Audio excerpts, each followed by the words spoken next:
Assalamualaikum warahmatullahi wabarakatuh.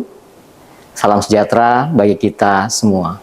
Perkenalkan, saya Dr. Isman, dosen tetap pada program studi S1 Manajemen Fakultas Ekonomi dan Bisnis Universitas Merdeka Malang. Pada video pembelajaran ini, yang saya buat ini adalah salah satu syarat untuk proses sertifikasi dosen atau SERDOS di tahun 2026. Khususnya pada komponen penilaian persepsi diri dan unjuk kerja tridharma perguruan tinggi, khususnya bidang pengajaran. Melalui video ini, saya mendokumentasikan pelaksanaan dari pembelajaran, yang itu menampilkan penyampaian materi, interaksi dengan mahasiswa, dan tentu ada proses pembelajaran di kelas. Salah satu mata kuliah yang saya ampu adalah pengantar manajemen dengan bobot 3 SKS. Mata kuliah ini merupakan mata kuliah wajib bagi mahasiswa semester 2. Mata kuliah pengantar manajemen ini dirancang untuk memberikan pemahaman dasar kepada mahasiswa tentang pengelolaan perusahaan dalam peran fungsi-fungsi manajemen seperti perencanaan, pengorganisasian, koordinasi, dan pengendalian. Berdasarkan RPS atau rencana pembelajaran semester, mata kuliah pengantar manajemen ini akan dilaksanakan dalam 16 kali pertemuan, kemudian akan disisipi dengan 1 ujian di tengah semester, kemudian nanti juga akan ada ujian akhir semester. Untuk materi pembelajaran, itu ada pengertian dan pentingnya manajemen, juga akan membahas filosofi, perkembangan teori, pemikiran, dan pandangan manajemen, kemudian nanti akan dilanjutkan dengan bahasan bagaimana manajemen dan pendekatan sistem. Dilanjutkan dengan bab motivasi dan komunikasi, dan tentunya dari fungsi manajemen yaitu planning, organizing, actuating, dan controlling juga akan menjadi bagian dalam perjalanan semester ini. Kemudian akan dilanjutkan dengan seperti apa peran manajer dan leadership itu. Akan dilanjutkan dengan manajemen kontemporer, dan sebelum pelaksanaan ujian akhir semester akan ada bab yang membahas bagaimana manajemen perusahaan internasional. Untuk CPL Prodi di program studi S1 Manajemen yang dibebankan pada mata kuliah itu ada CPL yang pertama, yaitu mampu mengimplementasikan ilmu manajemen untuk meningkatkan kinerja organisasi, dan tentu juga untuk menjadikan manusia itu berintegritas tinggi, menjunjung nilai kemanusiaan berdasarkan moral dan etika. CPL yang berikutnya adalah mampu menerapkan komunikasi efektif, memahami dinamika organisasi, dan memanfaatkan big data untuk analisis, prediksi, dan pengambilan keputusan di bidang manajemen dengan pola berpikir kritis dan memiliki semangat kewirausahaan. CPL yang selanjutnya adalah mampu untuk berkolaborasi, untuk meningkatkan daya saing individu dan organisasi, yang itu menekankan pada jiwa kewirausahaan serta juga mengutamakan nilai-nilai kemanusiaan dan etika dalam bisnis. Untuk CPL yang terakhir yaitu mampu menjelaskan teori dan aplikasi manajemen untuk mengelola perubahan dan beradaptasi pada berbagai tipe organisasi dengan mengedepankan jiwa kepemimpinan. Untuk capaian pembelajaran kuliah atau dikenal dengan CPMK pada kuliah pengantar manajemen ini, itu terdiri dari yang pertama adalah menjadi landasan dalam menganalisis dan mengevaluasi masalah manajemen dalam organisasi menggunakan konsep, teori, dan prinsip-prinsip manajemen yang relevan. Yang kedua, menerapkan komunikasi efektif dalam berbagai situasi manajerial untuk mendukung pengambilan keputusan yang tepat. Selanjutnya, menganalisis potensi kolaborasi yang efektif untuk meningkatkan daya saing individu dan organisasi. Yang terakhir, memiliki jiwa kepemimpinan yang kuat dengan pemahaman mendalam tentang teori dan praktik manajemen, serta mampu mengelola perubahan dan beradaptasi dalam berbagai jenis organisasi. Untuk metode pembelajaran, saya menggunakan metode ceramah interaktif. Ada tanya jawab di sana, berdiskusi dengan mahasiswa, dan tentunya dilengkapi dengan case-based learning. Untuk referensi pustaka yang digunakan di mata kuliah pengantar manajemen ini, diantaranya dari penulis Stephen Robbins, Mary Curti, Ricky Griffin dan akan diperdalam, diperkaya dengan artikel-artikel yang ada pada jurnal bereputasi tentunya. Pada video pembelajaran ini, saya akan membawakan materi tentang konsep motivasi dan komunikasi, yang itu merupakan materi pada minggu kelima berdasarkan rencana pembelajaran semester. Harapannya melalui materi ini, mahasiswa mampu untuk menjelaskan bagaimana konsep motivasi, bagaimana konsep komunikasi, sehingga teman-teman mahasiswa ini akan mampu memiliki kesiapan yang baik di pertemuan-pertemuan selanjutnya. Untuk tahapan assessment, saya melakukan penilaian formatif melalui pertanyaan lisan singkat, kemudian nanti diperkaya dengan refleksi cepat di akhir pembelajaran untuk bisa memastikan sejauh mana mahasiswa memiliki kedalaman pemahaman atas materi tersebut. Kemudian saya mengajak semuanya untuk bisa menyaksikan video pembelajaran yang akan saya laksanakan secara luring pada mata kuliah pengantar manajemen. Materi yang akan saya sampaikan pada pertemuan ini adalah konsep motivasi dan konsep komunikasi. Selamat menyaksikan. Selamat sore teman-teman semua. Sore. Apa kabar? Baik? Syukurlah kalau baik. Minggu lalu kita sudah membahas tentang pendekatan sistem dalam manajemen. Untuk topik yang minggu lalu, apakah ada pertanyaan?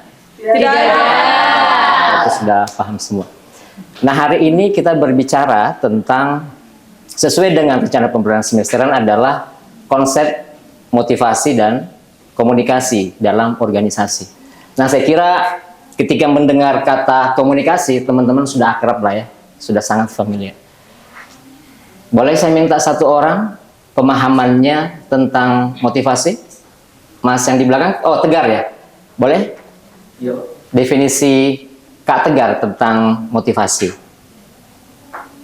Kalau menurut saya motivasi itu sebuah dorongan di dalam diri untuk melakukan sesuatu yang diinginkan.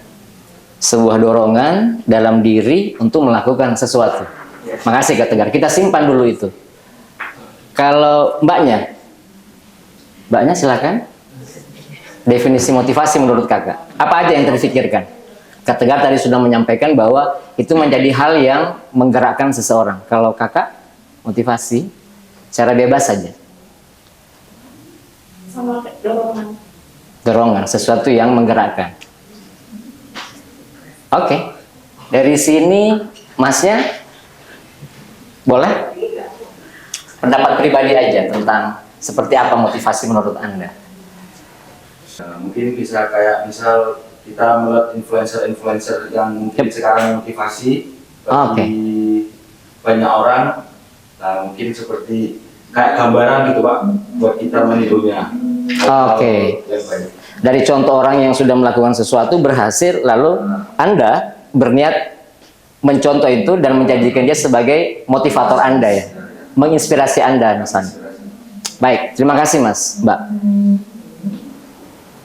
Nah, kalau kita lihat definisi motivasi oleh Robbins and Judge, dia mengatakan bahwa minimal ada 3 pilar untuk kemudian motivasi itu menjadi sempurna, menjadi semua definisi yang komprehensif.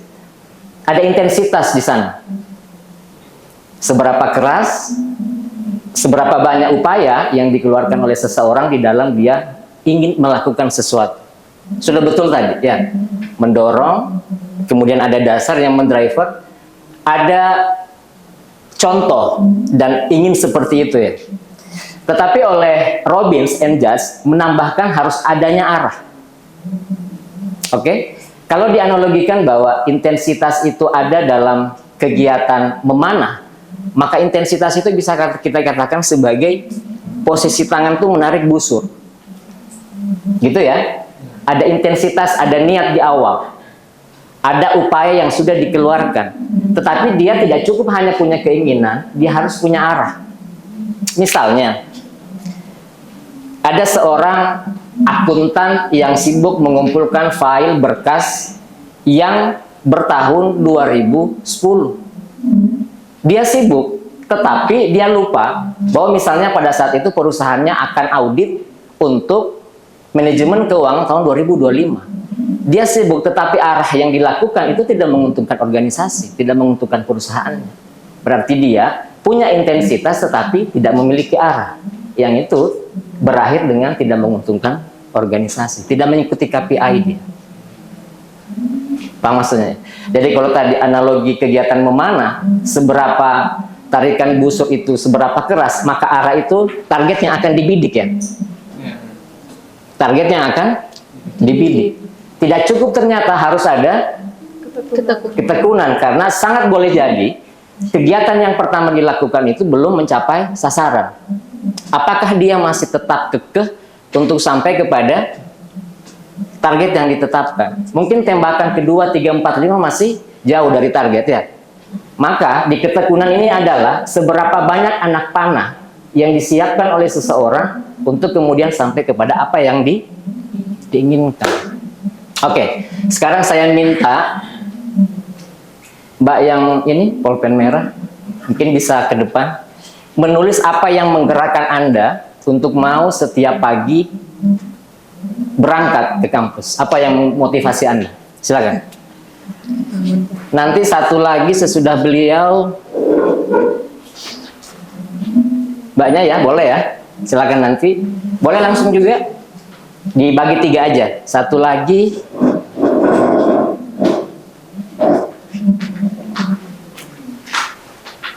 Ke siapa ya? Oh, Mas yang di depan aja. Jadi tuliskan 2 saja yang menggerakkan Anda mau bersusah payah ke kampus. Harus beda dong ya? Harus beda. Oleh Mas. Ya, 2 saja yang menjadi alasan Anda mau berangkat ke kampus.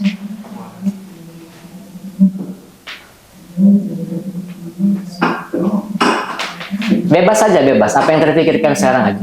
Tidak ada salah dan benar. Tidak ada salah dan benar. Apa yang mau membuat Anda bangun pagi, mau mandi melawan dinginnya udara. Silakan.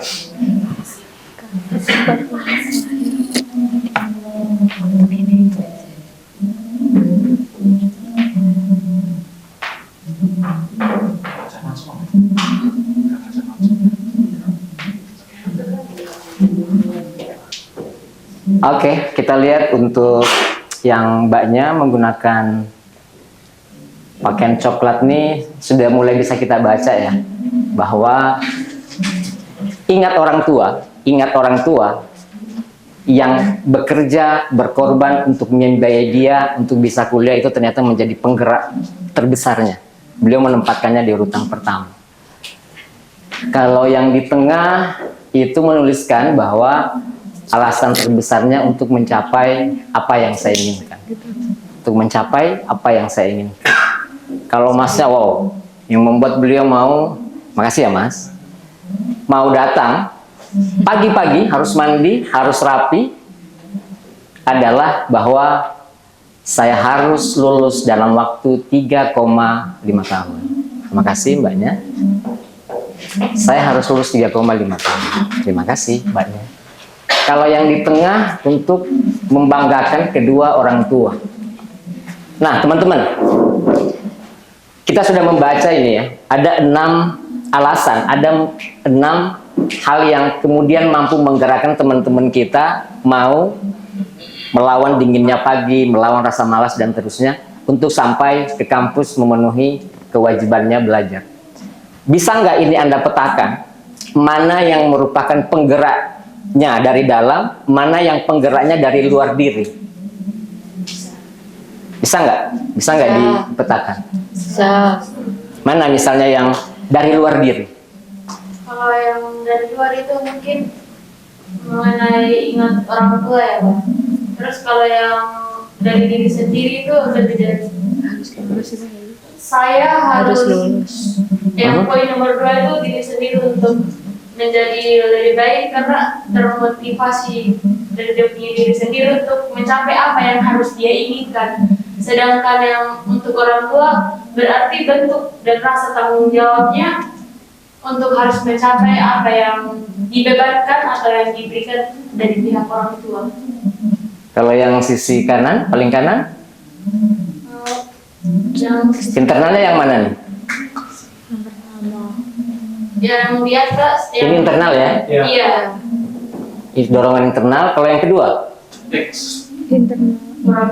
Internal saya ingin mengurangi beban orang tua saya. internal bisa. Internal saya. Internal ya? Ya, keinginan. Keinginan dari dalam diri yang bersangkutan. Untuk mencapai cita-cita yang ini berarti internal ya? Internal. Ya. Mana yang lebih banyak nih? Internal. Internal. Oh, internal. Oke. Kalau misalnya dilanjutkan pertanyaan begini. Menurut teman-teman, mana yang paling kuat memotivasi orang? Sesuatu yang dari luar dirinya kah? Atau sesuatu yang dari dalam dirinya? Dari dalam diri. Dari dalam diri. Oke. Oke, nah teman-teman, kalau contoh sederhana ini kita pindahkan ke sebuah organisasi, kepada sebuah perusahaan, di mana di situ ada banyak orang dengan pengalaman yang berbeda, dengan pendidikan yang berbeda, dengan asal yang mungkin juga berbeda, bisa nggak dengan mudah untuk digerakkan menuju satu target yang besar. Jadi orang-orang yang berbeda itu, orang-orang yang latar belakangnya tidak sama itu, bisa nggak secara mudah untuk kemudian digerakkan oleh perusahaan? Belum tentu. Belum tentu ya. Belum tentu. Karena setiap orang tentu punya kepentingan yang berbeda, pemahaman yang berbeda, dan seterusnya. Nah, berarti tidak cukup hanya adanya konsep motivasi di dalam menggerakkan sebuah perusahaan menuju tujuan yang diinginkan. Harus ada juga pemahaman yang benar tentang bagaimana mendeliver tujuan organisasi itu dengan label komunikasi. Nah, sekarang saya meminta 5 orang dari teman-teman berkenan untuk maju di depan. Ada ya, silakan.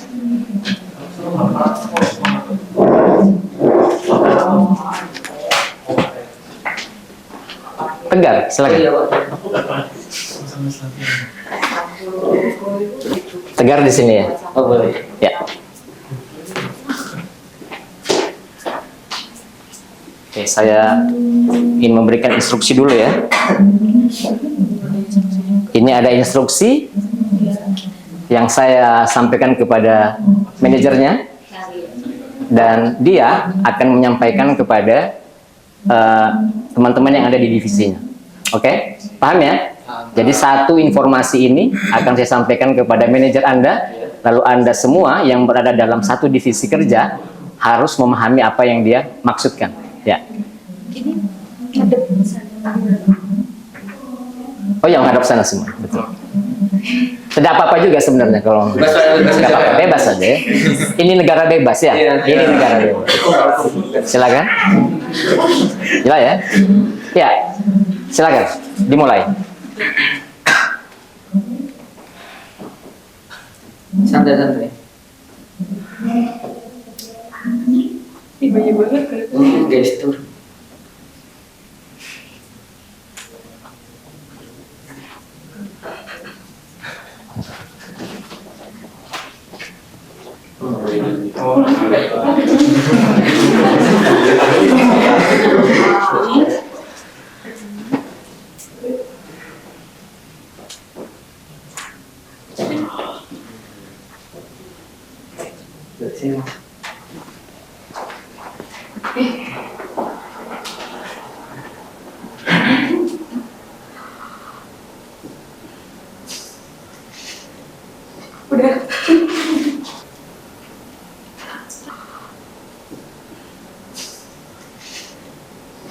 Oke, sudah sampai di yang terakhir.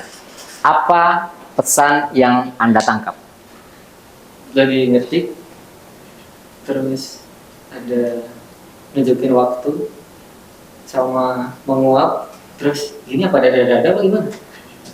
Terus dibikin kesimpulan gitu. Iya, nah atas semua penggalan informasi itu, kesimpulannya ini sebenarnya aktivitas untuk melakukan apa? Saya ulangi instruksinya.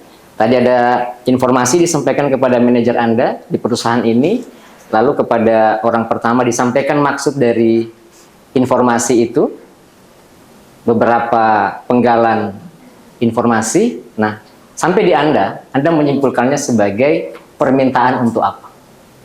Waktunya untuk pulang gitu ya. Waktunya untuk pulang. Iya. Baik, boleh kita tepuk tangan.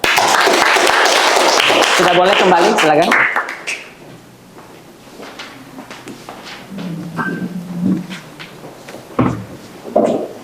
Baik, terima kasih kepada teman-teman yang sudah berkenan untuk menjadi sukarelawan untuk sebuah studi kasus sederhana tadi. Kalau bagi teman-teman yang berada dalam posisi melihat itu, apa yang Anda bisa simpulkan? Ada kira-kira yang mau mendebak? Ya mungkin. Yang lain dulu, ada? Pergantian sih. Pergantian shift. Mendekati.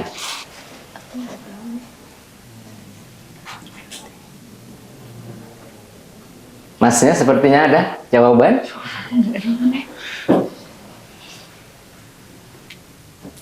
Capek antar mau pulang.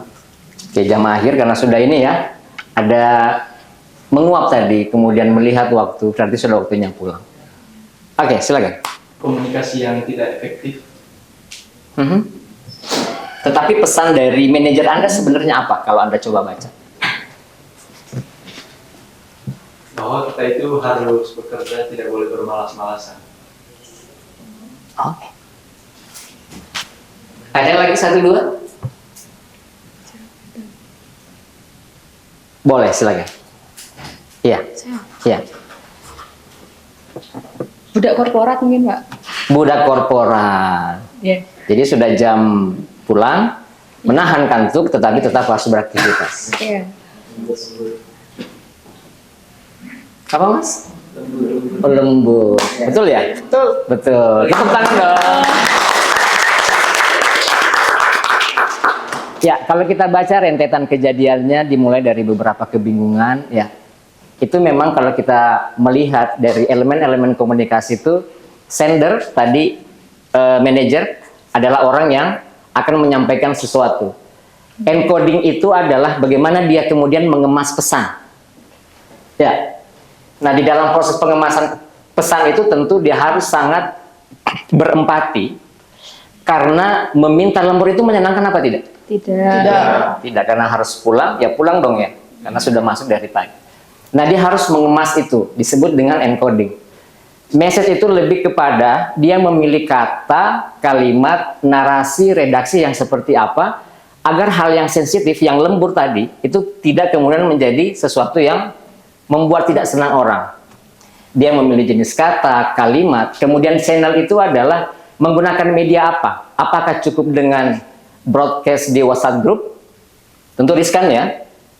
Mulai minggu depan, jam kerja, pulang jam 3, menjadi jam 5. Wah, itu bisa mengundang demo. Boleh jadi dia memilih untuk, kita sampaikan di rapat, sehingga bisa tektokan ya.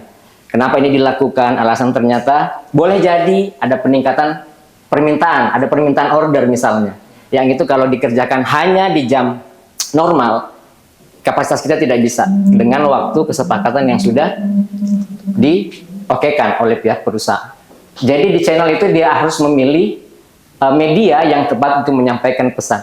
Decoding itu adalah tentang bagaimana apa yang disampaikan oleh sender di awal itu dipahami secara sama.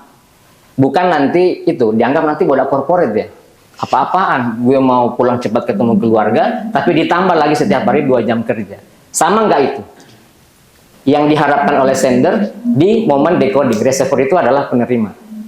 Feedback ini tentu adalah apakah mereka berkenan melakukan apa yang diminta oleh sender.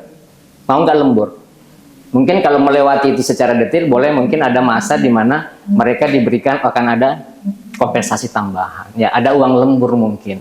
Nanti kalau itu memadai, mungkin ada bonus besar di akhir tahun dan seterusnya. Ya. Nah, teman-teman, kita sudah membahas sedikit tentang bagaimana sebenarnya konsep motivasi itu. Lalu ternyata itu tidak hanya cukup untuk sebuah manajemen organisasi yang komprehensif. Harus ada variabel yang mampu membuat semangat yang ada dalam korporat itu bisa bergerak secara bersama-sama, yaitu melalui komunikasi. Sebelum selanjutnya adalah tentang apakah sebenarnya manusia itu digerakkan dengan hal yang sama. Oke? Ada studi kasus, kejadian nyata di salah satu perusahaan nasional. Ada seorang GM, ada seorang GM itu apa? General Manager. itu diberikan bonus rumah 45 meter persegi, ya, tipe sedang. Kemudian juga dapat 1 unit mobil baru atas pencapaian prestasinya di tahun sebelumnya. Nah, uniknya teman-teman, general manager itu yang sudah diberikan 1 rumah relatif mewah, kemudian 1 unit mobil baru, tetapi itu di tahun berikutnya target yang diberikan kepada GM itu tidak tercapai ternyata.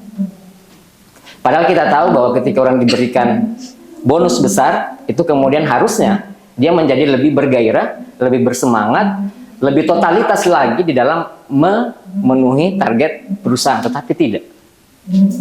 Justru terjadi penurunan di tahun berikutnya. Kita coba bedah itu dari sisi piramida kebutuhan Maslow. Bahwa yang paling dasar memang adalah physiologis needs. Apa kira-kira physiologis needs? Kebutuhan makan, minum, Tempat tinggal.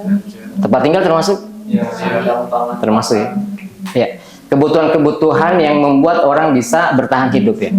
Naik di atasnya apa? Keamanan. Keamanan ada yang bisa mendefinisikan? Asuransi contohnya, perlindungan diri. Perlindungan diri dengan ikut program asuransi. Ya. Lingkungan tempat tinggalnya juga keamanannya terjamin gitu ya. Naik lagi apa? Sosial. Apa kira-kira kalau orang sudah naik pada kebutuhan sosial? Berinteraksi. Dia diterima oleh sebuah lingkungan, dia diterima oleh sebuah komunitas. Butuh pasangan. Oh ya, tentu. Di atasnya lagi? Penghargaan. Penghargaan. Apa ini maksudnya penghargaan? Dapat sertifikat gitu? Reward. Reward. Hadiah. Hadiah. Apresiasi. Ya. Kompensasi. Kompensasi atas apa yang sudah dilakukan. Ya. Dari kebutuhan paling dasar dipenuhi, naik ke persoalan keamanan, naik diterima di banyak masyarakat, jenis masyarakat apapun, di komunitas tertentu dan seterusnya, lalu naik pada level mengharapkan penghargaan, kebutuhan untuk dihargai, kebutuhan untuk diakui, kebutuhan untuk mendapatkan validasi ya. Terakhir apa nih? Aktualisasi diri. Aktualisasi diri. Kalau melihat piramida ini, teori hierarki kebutuhan Maslow, studi kasus tadi itu apa sebenarnya yang terjadi dengan sang GM? Yang ketiga dia diberikan rumah baru, dia diberikan 1 mobil baru, tapi ternyata itu malah menurunkan pencapaiannya di tahun selanjutnya.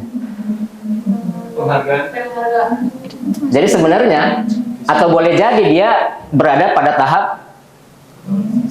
aktualisasi diri. Boleh jadi dia sebenarnya sudah tidak ingin pada level general manager ya. Ya. Apa di atasnya itu? Dia mungkin menginginkan itu. Lalu ketika itu tidak dibaca baik oleh institusinya, korporasinya, maka dia sudah tidak bersemangat lagi. Oke?